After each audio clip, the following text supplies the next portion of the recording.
That's the thing that's Mm. stopping us being social. Is how do Mm. we get to even convince people that it can change? You don't need to give up.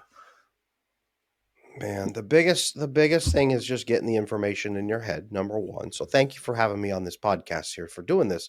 This is when My people pleasure. will hear the podcast, thank you, or they're on YouTube or they're on TikTok. And I just had a video hit almost 1 million on TikTok where I was teaching guys how to get their girlfriend to pick a restaurant to eat at instead of saying, I don't care, I you love pick. that.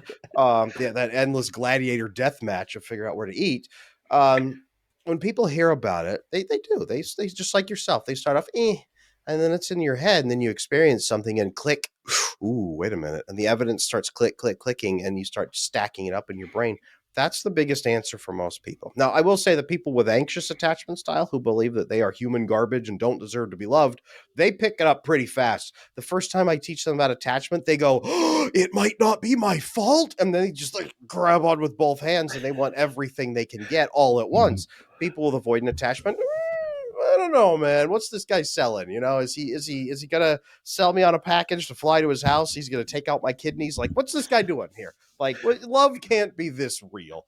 And they think I'm Mr. Rogers come again in the flesh, and it takes some time, but as they work through it, they start making a couple key changes and they identify what was it about that person that kept me stuck?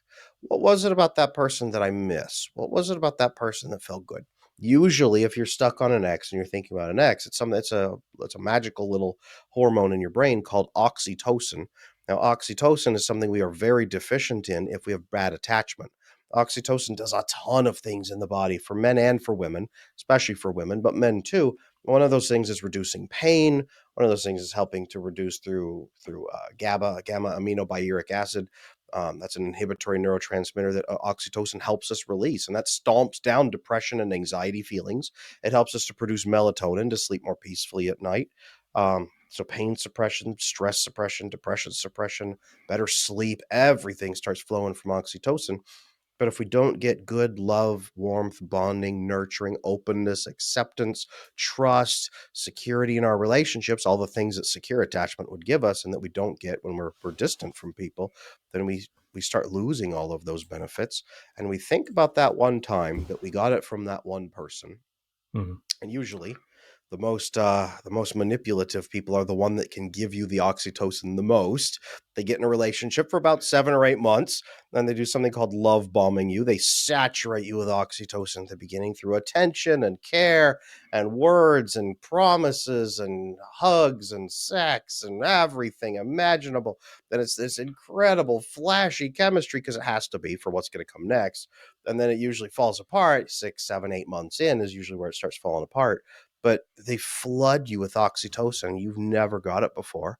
And it's like heroin. It's like opium that you're born addicted to and you've craved it all your life. And now you can't stop thinking about it. And you think about that person for the rest of your life when you're lonely, when you're hurting, when you're lost. This is why people go back to their bad exes. And this is why people stay with a bad partner. Is because they've been addicted to that person through oxytocin. So you asked me the process of fixing that. Well, you need to learn as you fix your attachment how to bond to your family and friends so that you can bond with them and start releasing that oxytocin on purpose through better conversations, better connection, getting your needs met. That's really what you've been avoiding is avoiding oxytocin bonding with family and friends. And Mhm. as you get that, it's incredible. It's incredible the change that comes over you. And then when you go back into the dating pool, here in the States, we have a saying, never go grocery shopping hungry, right?